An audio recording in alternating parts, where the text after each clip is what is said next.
السلام عليكم ومرحبا بكم في فيديو جديد. في الفيديو تاع اليوم غنهضروا على التعويض عن فقدان الشغل وكيفاش نعمروا الاستمارة ديالو.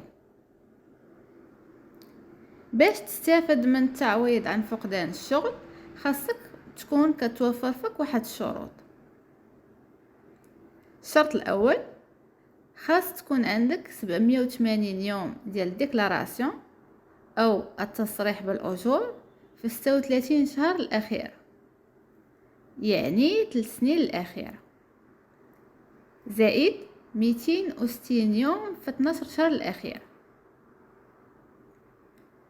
ثاني حاجه، الاجير ما غيستافدش من التعويض عن فقدان الشغل الى حط لا ديميسيون او الاستقاله، اي ان سبب فقدان الشغل خاصو يكون خارج عن اراده الاجير المؤمل له.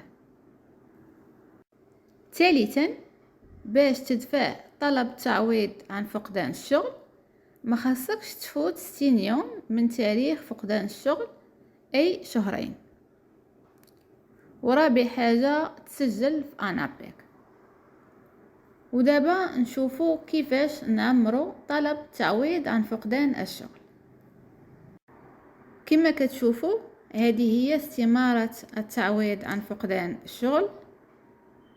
كاين اطار خاص يعمرو المؤمل له اللي هو الاجير، هو هذا، والاطار اللي في الاسفل اطار خاص بالمشغل. بالنسبه للاطار الخاص بالمؤمل له غتعمر المعلومات الشخصيه، الاسم، النسب، العنوان الى اخره.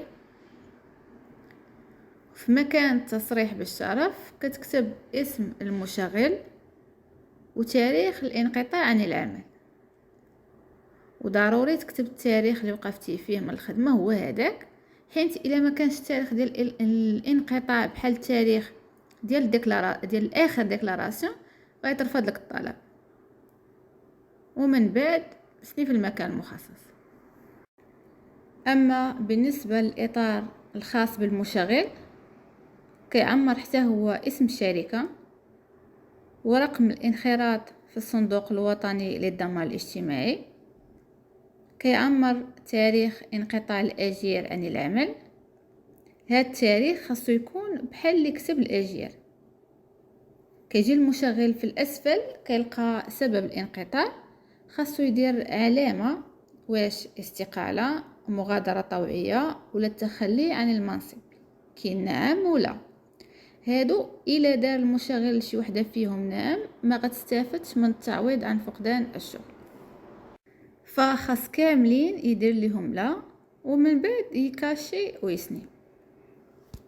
فإلا كان عندكم اي تساؤل خليوه لي في كومنتير، اسئله عندها علاقه بالموضوع تاع اليوم او المواضيع اللي كنطرحوها في القناه. غنخلي لكم في الديسكريبسيون مواضيع عندها علاقه بالموضوع تاع اليوم غتفيدكم. وفي الاخير كنتمنى تكونوا استفدتم من الفيديو تاع اليوم. نتلاقاو ان شاء الله في فيديو جديد، والى اللقاء.